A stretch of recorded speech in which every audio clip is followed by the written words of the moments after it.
In this video, I'm going to be breaking down season 1 of my experience with the ancient plant medicine ayahuasca, and how for me it served as a gateway plant medicine to 6 years of healing, in which I feel as if I have healed a lot of my childhood trauma and become a completely different person that I am proud to be today. And I want to tell you all about my very first experience with the plant medicine ayahuasca at the retreat center Nimea Kaya. Hi, I'm Lara. Welcome back to my channel where we talk about healing all of the traumas with the help of ancient wisdom, plant medicine, and spirituality. So gather around and let's get into it.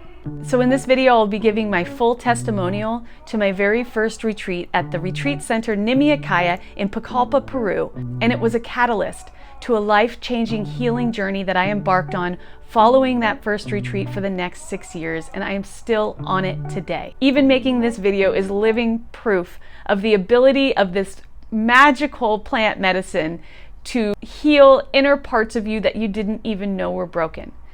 So let's break it down little by little of my first plant medicine experience with ayahuasca. Small backstory: as a child, I was severely abused. Sexually, physically, emotionally, verbally, all the abuses, I lived them. And that programming had shaped my daily life as an adult. I was in denial about a lot of the trauma I had gone through. I missed a lot of memories. I did not have a lot of memories of my childhood, so I didn't know everything that had happened to me over the course of my childhood. But I knew that something was wrong. I had an eating disorder in college. I had anger problems growing up, and I had tried to salvage my life as best I could. I'd committed to being the best mother I could, but I still had all of these emotional problems, and I didn't know how to fix them. At this point in my life, I was at rock bottom. I had lost my mother. I had lost countless friends to cancer, brought to a head with the death of my two best friends 6 months apart, both slowly to cancer over the course of a couple months. And that sent me into a spiral of PTSD where I ended up drinking myself out of the music venue that I had begun. That was supposed to be my career for my rest of my life. I had self-sabotaged that right out of my hands. And so I was literally at rock bottom. I had no choice but to either, end my life or do something drastic. I also suffered from debilitating abusive self-talk. I probably abused myself much more than my father ever could, and I needed something to shift desperately. The choices I made, the actions I took, the experiences I put myself in were beyond abusive, and that's where I was when I made the decision to go to Nimea Kaya. My partner at the time, who was a narcissist, his brother came over and explained that he had signed up to go to an ayahuasca retreat, and this was the first time I'd ever heard about it. And even upon him telling me about it, I said, I will never be able to go do that. I can't do hallucinogenics. I don't like psychoactive drugs. I'm not into it. And he's like, no, this is a medicine. And I just didn't understand. But that was my first experience of hearing about it and what it could be used for. Over the course of the next 6 months, I heard about it here and there, and I would see weird signs for Peru, and this was my calling, but I had no idea because at the time I was at rock bottom. Emotionally, I was completely broken. I had self-sabotaged myself into a hole so deep that I didn't know how to get out of it. At this point, it had gotten really bad for me. I was in a narcissistic relationship. I was slaving away at work and making no money. I was far away from my children. I didn't know how to get myself out of this mess I had created. I had gotten to the point where it was like, either I need to try something different or I'm not going to be able to get through this life. Upon getting to this depths of rock bottom, I knew something had to change. I went online and Googled ayahuasca. Nimea Kaya was one of the first centers to pop up. I perused the website for all of 5 minutes. Once I saw Jill's picture and read her story, it was done. I was done. I was like, this girl is like me. I can relate to her. And I signed up immediately. And I didn't think twice about it because there was no other choice for me. Over the course of the next couple months, I tried to prepare as best I could, but I literally had no idea what I was getting into or honestly why I was going. I just know that there was this little voice in my head every time things got really bad that said, just get to Peru first. If you want to come home and kill yourself after you go to Peru, that's okay. But just get to Peru first. And so I jumped on a plane. At this point in my life, I had never left the country by myself. I'd only actually left the country once in my life to go to Mexico, and like that doesn't count. And the only traveling I'd ever done by myself was the year prior. I went to Hawaii to learn to surf by myself, and that had been my very first trip alone.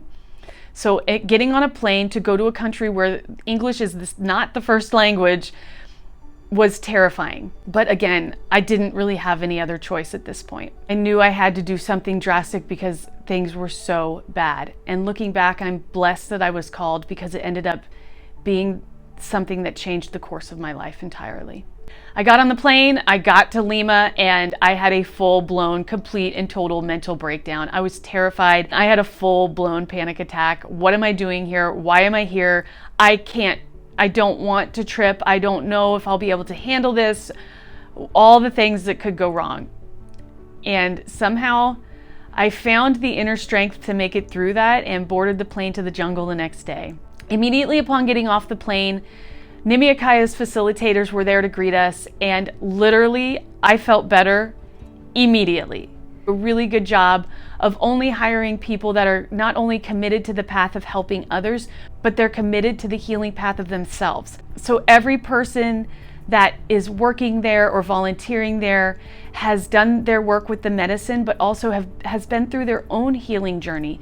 And so it's not like being surrounded by people that, are, oh, I'm so much more spiritual than you. It's not like that at all. It's real, it's raw, and they're wonderful people. So as soon as we got in the little cabs to go to the center, I was already feeling better. Of course, I was still nervous for the medicine, but at least I wasn't in a cult in the jungle in the middle of nowhere. It's funny looking back because you meet everyone in your group as soon as you get there, and you have no idea that within the next 10 days, you will be bonded to them like family. They become your spirit family, and one of them could call you 10 years down the road and you'd be ready and willing and able to go help them with whatever they needed, because you're basically going to war together in that Maloka, and it's just this crazy bonding experience to heal together. Because up to this point, I still had no idea what to expect. I've always been great at getting along with total strangers. I'm friendly and outgoing.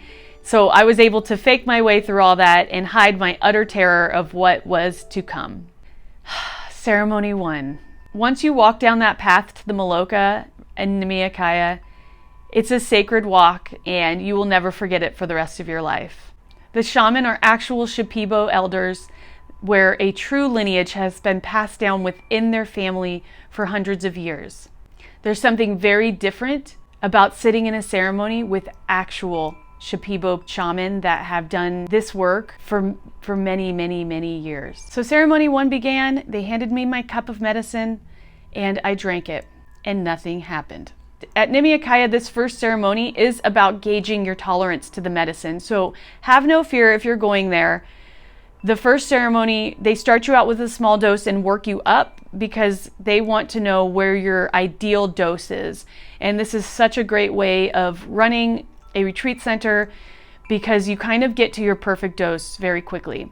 This is the only ceremony in my entire life where I've ever drank 2 cups of medicine, because I am a lightweight when it comes to anything, and my body just does not metabolize things very quickly.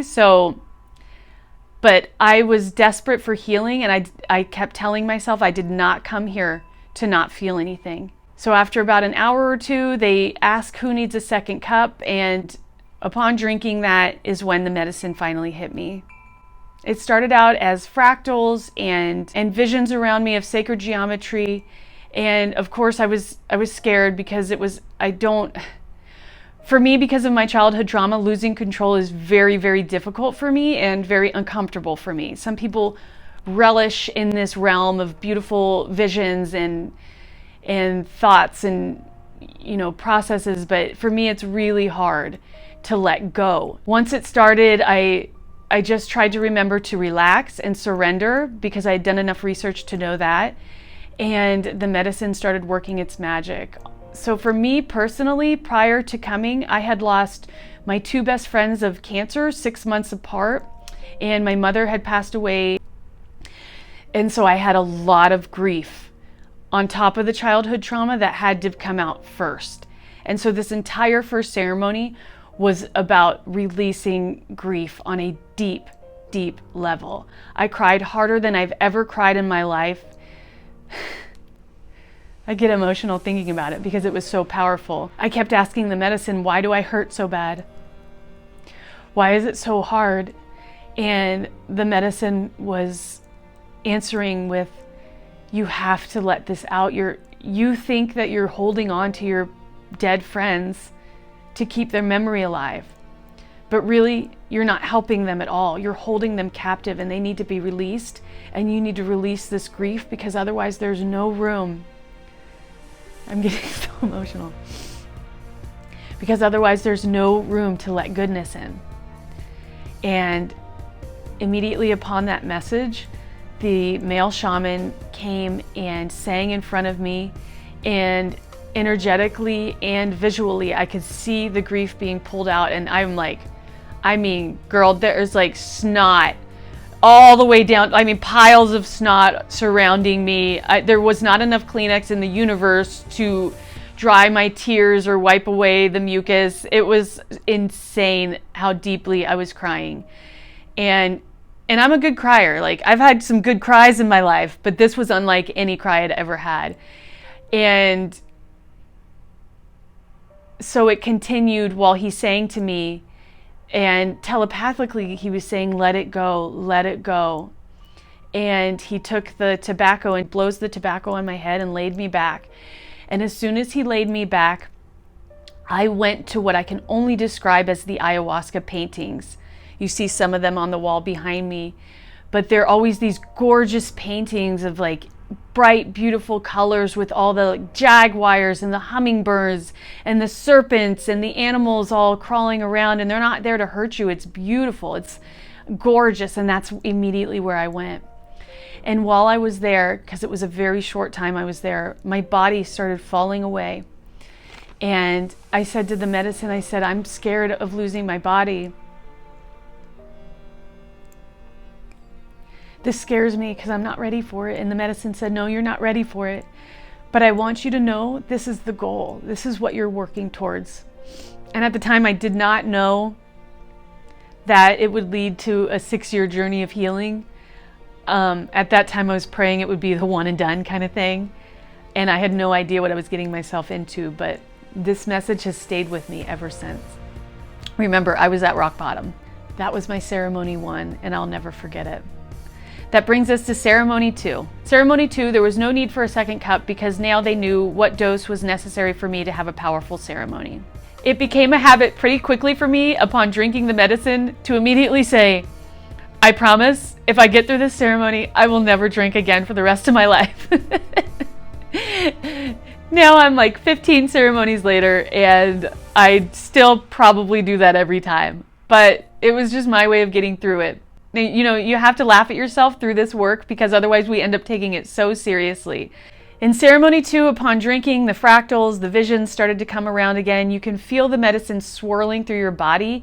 And honestly, to me, it always, I don't know why I think this, but it feels like a computer program going through your cells one at a time as you feel it move through your body. Now, a lot of people purge once they drink the tea. I never threw up as much as other people did. I have purged small amounts, but never large amounts as some other people in the room, because the medicine is different for everybody. But in my ceremony 2, I literally died. I literally, upon drinking it, once I laid back and was in the medicine, I slowly started to feel pain in my body and organs slowly shutting down. Because I had been with both of my best friends as they passed away from cancer, I had seen what it was like to slowly die. And so I knew what was happening to me immediately. I got so scared, and I tried to remind myself that the medicine was doing its work, but when you're in it, it's very, very difficult. And so this is why preparation is really important with surrendering and trusting and letting go. Because if you fight this, it becomes really difficult. And again, everyone's experience is different. Some people never experience anything like this. Some people experience completely different things. This is just my story. I was dying and I kept thinking, should I like knock on the floor and have them take me to the hospital? Because I'm dying. Like, I know I'm gonna die. And I didn't know if there was a hospital close by, which there is. There's a hospital in Pucallpa, 30 minutes away. You are safe and sound at Nimea Kaya. This has nothing to do with reality. This was just my experience. I was dying slowly, and I could feel each organ slowly turn off and the pain that was associated with that. And I knew at this point that I had a choice, and it was either to fight it or to surrender. And at first I could feel my body clench up and I wanted to fight it so bad. I was like, oh my God, take me to the hospital. I want to go home. I want to be with my kids. I don't want to do this. I don't know what's going to happen. And this went on for a few hours. And then finally, after a couple hours of this, I finally was like, fuck it. Fuck it. There's nothing I can do. Like, I can't even speak. How am I going to knock on the floor to get them to come help me? I'm just going to die. Fuck it. And so I was like, screw it. And I laid back and I was just like, just take me, man. Just freaking take me. Like, I was ready to kill myself before I came anyways. Screw it. And immediately upon doing that, downloads began to pour in.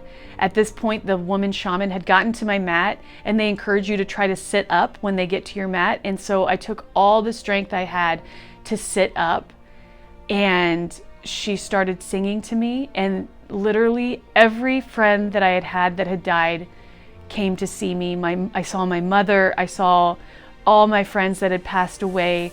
I saw my partner at the time who was a narcissist, and it peeled away both of our layers, you know, next to each other down like an onion. It was peeling our layers off, and it was like, your connection isn't based on these layers. Your connection is based on the children that you are underneath. And you need to peel and heal these layers one at a time in order to get back to who you truly are. And as she sang, she started purging for me. And I remember being so grateful because I wanted this death sauce out of me, but I couldn't purge myself. And I knew she was purging for me. And I kept saying, thank you, thank you, thank you, thank you. Oh my God, I'll get emotional again. Why are you doing this for me? I don't deserve this. Like, why would you do this for a total stranger? Why do you do this work that's so taxing on your body for me? And she started laughing physically in reality, and telepathically she was like, because you deserve it. And this was my first taste of any sort of love from myself or somebody else in so long. So funny. This was 6 years ago, but you see how emotional I'm getting. It's some powerful stuff, and it doesn't come across that way with words, but it is. And it was life-changing for me. This moment was life-changing. This was the point where I laid back again and I said, Ayahuasca, what's the key to life? Because I'm so confused and everything's so hard. And she started laughing, and this was one of the first experiences I had with ayahuasca where she was laughing, and because I take things so damn seriously, and I was so happy she was laughing. I was like, why are you laughing? Like, what's up? And she's like, because it's so simple. She said, the key to life is simply following your truth. And I just burst out laughing, and I was like, you gotta be kidding me. You have to be kidding me. Is this a joke? I've worked so hard. I've tried so hard. And she's like, it's not about trying. It's about following your truth and doing what makes you happy. And immediately she showed me the waves in Santa Cruz where I loved to go surfing. And she's like, is this your truth? And I was like, well, yeah, that's what I love most in the world right now. And she's like, well, then you need to go. And I'll tell the tale of that later, but I ended up moving to Santa Cruz almost immediately upon coming back from ayahuasca. By the end of this ceremony, it felt like a total surgical reset on my body, And I remember being just so happy when I started to come out of the medicine. I was just like hugging any facilitator that walked by, and I was just like, you guys, my whole life just changed.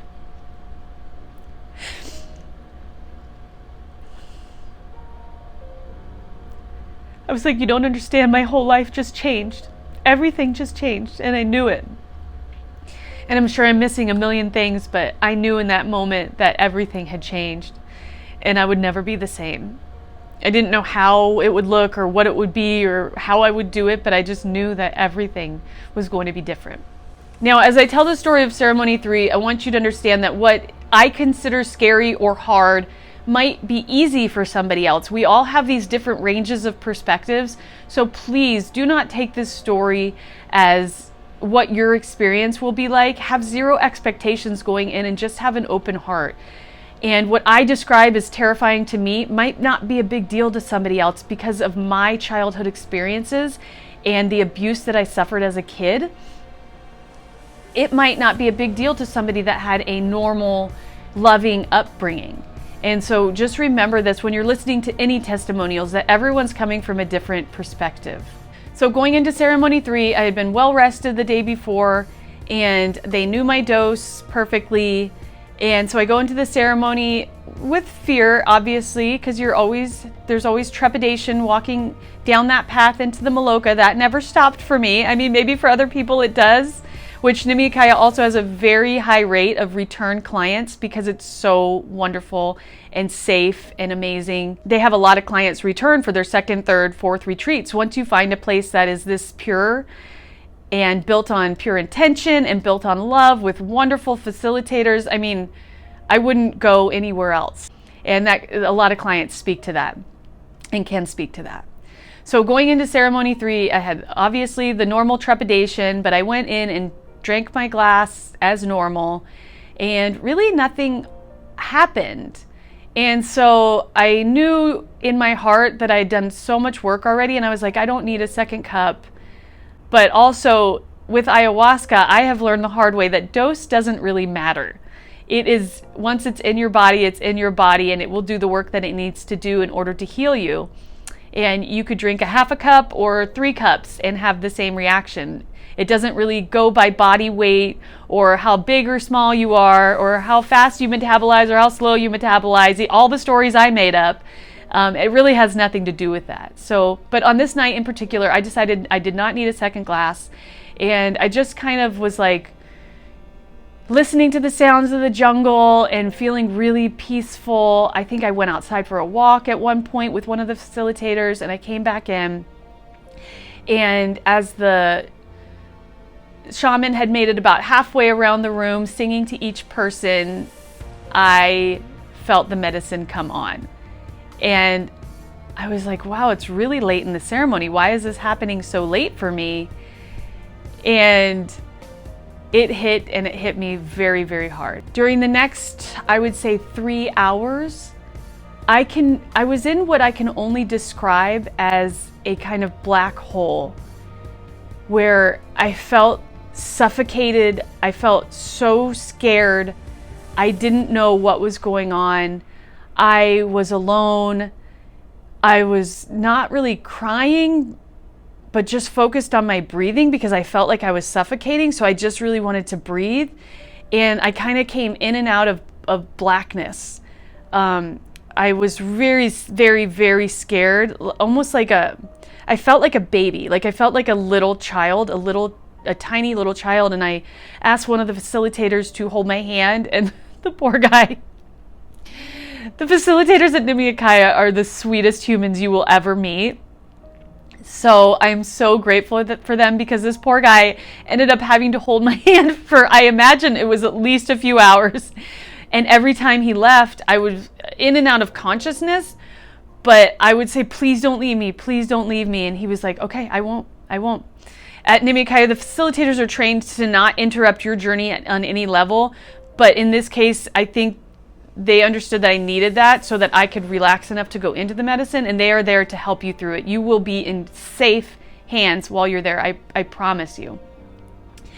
So this went on for some time. It was just terror of this blackness. And I was like, I'm never coming out of this black hole. I'm never coming out. And I kind of came back to consciousness as they're carrying me into the back room of the Maloka, which the back room is for the people that are having a really hard time and they need some special one-on-one attention so that everyone is safe and sound. They put them all in this little space together, and facilitators are there 24/7 to make sure everyone's okay. They carried me to the back room because everyone else in the Maloka was asleep. The ceremony had ended a few hours prior and I was still in the medicine because it had hit me so late. Immediately going back to the back room, I kind of came out of the black tunnel I had been in for hours, suffocating, and all of a sudden I look around and I don't know where I am or who I'm with or what's going on. It was as if my brain had turned to jello and I was so confused. I didn't know up from down. I was like, this is it. I've lost my fucking mind. I've lost my mind. I feel like I'm in a loony bin. They need to put me in a straitjacket. I'm going to be in some whacked out, mental hospital in the middle of Peru. My children are never going to find me. I'm finally like a successful human. I was a real estate agent at the time. I was finally getting my life together. So I thought, at least I was trying. And, I went through all of the phases of completely losing my marbles in a way where it wasn't like, oh, this will end in a couple hours, I'll feel better. It was like, this isn't ending and it's never going to end and I'm never going to be normal again. I'm never going to go home. And this went on for hours and hours and hours. And I was like, please go get me help, take me to the hospital, like all the things you can imagine I was doing. Complete, total freak out. You see me laughing now, but it was not laughter at the time. It was horror. So around 8 a.m., the shaman get up and I'm in the back room still. And the shaman came and I was like, man, the medicine is not leaving my body. I can't handle this. Like, get it out of my body. I hadn't purged, number one, or number two, I hadn't thrown up. The medicine had been in my body all night long. And so the shaman, it was really interesting because the woman shaman like basically told the man shaman to back off, that she had this.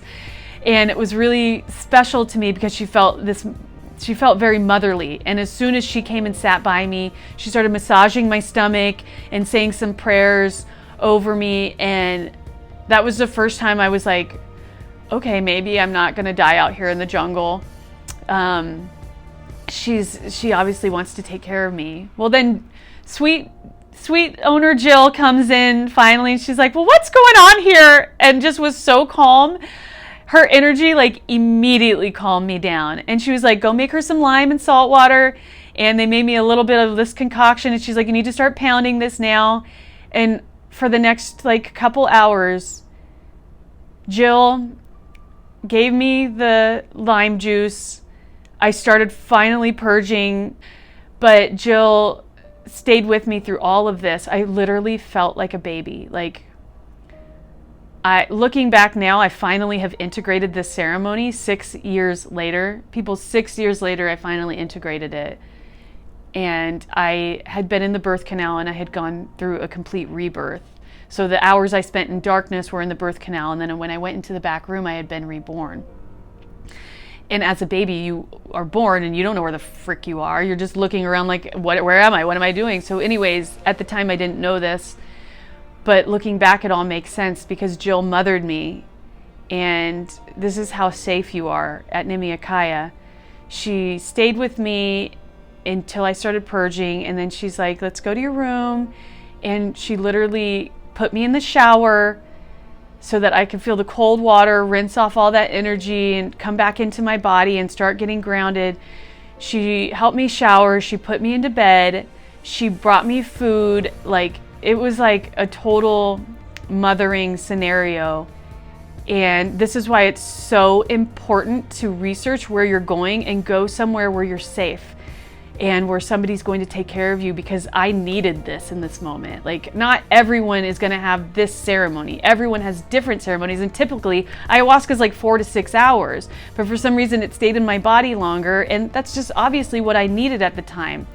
But if you're at some janky ayahuasca retreat center where they're not going to help you through something like this, it could have gone south really fast for me. But the facilitators were trained, Jill was ready to help me out, and I got through it.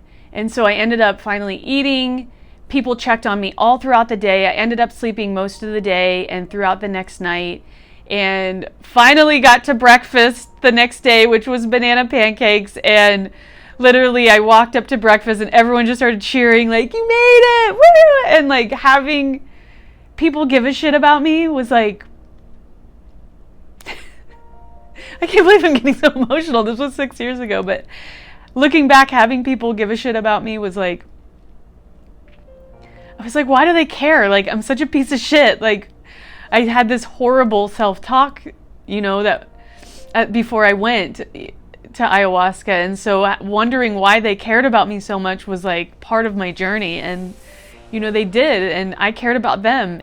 And I remember thinking, oh my God, I am so grateful to be back in my body. I'm so grateful for my body. I'm so grateful for my life. I'm so fucking grateful that I'm back to being me. Like, I was so grateful. I had never felt gratitude like that in my life. There were so many things I had never felt in my life. I had been numb my whole life and either angry, sad, or just not feeling, but not knowing. Like, my idea of happiness before Peru is like my sad now. It's like the way sadness feels to me now. But at the time, I thought that was happiness. I thought what I was experiencing was happiness, but I wasn't. I felt love and gratitude like I had never felt before in my life. And it was life-changing. And yeah, that was my third ceremony, and it was a doozy. So I literally just integrated this 6 years later. It just hit me, and I was like, oh, that's what it was about. That's why integration is so important, and you don't want to do ceremony after ceremony after ceremony for months and months and months. Like at the retreat, it's one thing because the 4 ceremonies work together. The medicine has an intelligence, and it knows it's working together on those 4 ceremonies. And so it ties them all together for you. But in your normal life back home, you don't want to just drink ayahuasca every weekend because you have to integrate these lessons. I was brought back to life. I was born again, and that brings us to ceremony 4. Now, for me, because of the trauma of the 3rd ceremony for myself, I chose to only drink a little bit ceremony 4, and I was so scared to do the medicine again. I had so much fear now, and at this point, I realized that fear was probably the biggest problem that I had in my life. At Nimea Kaya, during this retreat in particular, there was this man there named Max Ingen, and a lot of you guys might know Max because he's a big proponent of truth in the truth community. And he and I were spoken very much during the retreat, but he was there facilitating and helping out where he could, and it was great. He was a great guy. Well, he's kind of like this older Gandalf-looking man, and he took me aside and sat me down and had this long conversation with me about my 3rd ceremony, which again, I was like, why does he care about me? You know, like, I'm nobody to him. And his words stayed with me forever. He was like, if you don't walk through this fear, it will hold you captive the rest of your life. It will run every decision you make. He's like, so you can choose to not drink tonight. I'd rather you drink tonight, but if you choose not to, I need you to make a promise that you're coming back to walk through this fear when you're ready. And those words stayed with me, and I said, okay, right now I need to, because remember, I was at rock bottom when I got there. So I had already grieved, let go of grief. I had, died. The part of me that wanted to hang on to all this trauma had died, and I had been reborn. And so for me, I had gotten what I needed, but I knew he was right. And I knew that I had to walk through this fear. So I made a promise at that moment to come back within the next year and walk through this fear. Now, upon leaving Nimea Kaya, I got home and I tried to go slowly back into my old life, and it just wasn't working. I had a massive blow up with my ex-narcissist, and there was a complete lack of ability to merge the two worlds once I got back. And so that's when I decided to follow my truth and move to Santa Cruz, which I did immediately coming back. And my life started to change in amazing ways. Once I got home, I didn't notice for a few months, but my abusive self-talk was completely gone. I never talked to myself like that again. I would slip back into it every once in a while, but I would recognize it and I would stop. I didn't ask for that. That was not an intention going in. That was just a byproduct of doing the medicine. I still fell backwards. I would take 20 steps forward and 40 steps backwards all the time, but it was different now because I would forgive myself and I would just dust myself up and try again. I didn't get stuck in the failing like I used to. I used to get stuck in the vortex of failure and be like, I'm just fucked, you know, and that was gone as well. My relationship with the narcissist started to crack a little bit.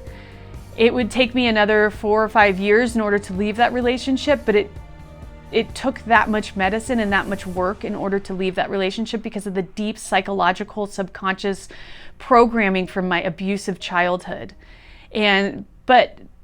But the medicine allowed small cracks over the course of time to come in.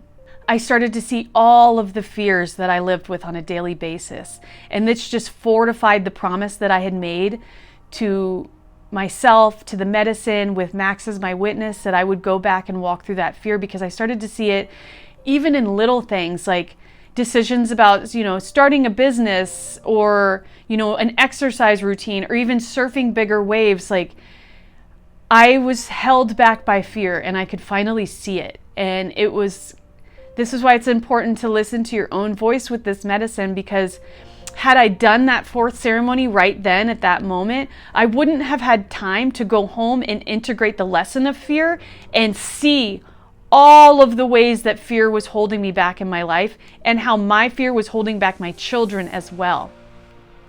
And this integration was so important moving into season 2 of my time at Nimea Kaya. So my life changed upon going home. Like I said, I felt love and happiness like I had never felt before in my life. And I knew there was something here.